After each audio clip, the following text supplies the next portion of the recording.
గత బీఆర్ఎస్ ప్రభుత్వంలా కాకుండా కాంగ్రెస్ ప్రభుత్వం అన్ని ఆలయాలకు సమానంగా అభివృద్ధి చేస్తుందని బోధన్ ఎమ్మెల్యే పి సుదర్శన్ రెడ్డి అన్నారు. నిజామాబాద్ మండలంలోని ప్రముఖ క్షేత్రం జానకంపేట గ్రామంలోని లక్ష్మీనరసింహస్వామి ఆలయ బ్రహ్మోత్సవాలు సుదర్శన్ రెడ్డి ప్రారంభించారు. గత ప్రభుత్వం తమ స్వార్థం కోసం ఆలయాలు అభివృద్ధి చేసిందన్నారు. తాము అలా కాకుండా ఆలయాల ప్రాముఖ్యతను దృష్టిలో పెట్టుకుని నిధులు విడుదల చేస్తామని చెప్పారు. ఆలయం దగ్గర కళ్యాణ మండపం నిర్మాణానికి 72 లక్షల రూపాయలు మంజూరు అయ్యాయని, వాటి ద్వారా కళ్యాణ మండపం, అన్నదాత సత్రం, అలాగే టాయిలెట్లు పూర్తయ్యాయని చెప్పారు.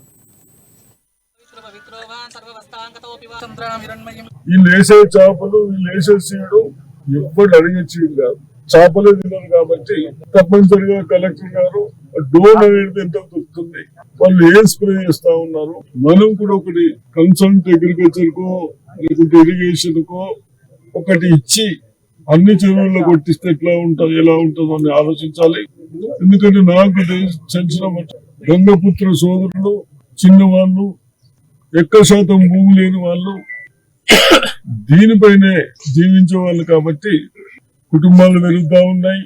వీళ్ళు వేసే చేపలు, వీళ్ళు వేసే సీడు ఎవ్వరు అడిగించేది కాదు, చేపలే తినరు కాబట్టి తప్పనిసరిగా కలెక్టర్ గారు డోన్ అనేది ఎంత దొరుకుతుంది, వాళ్ళు ఏం స్ప్రే చేస్తా ఉన్నారు, మనం కూడా ఒకటి కన్సల్ట్ అగ్రికల్చర్ కో లేకుంటే ఇరిగేషన్ కో ఒకటి ఇచ్చి అన్ని చెరువుల్లో కొట్టిస్తే ఎలా ఉంటుందో అని ఆలోచించాలి.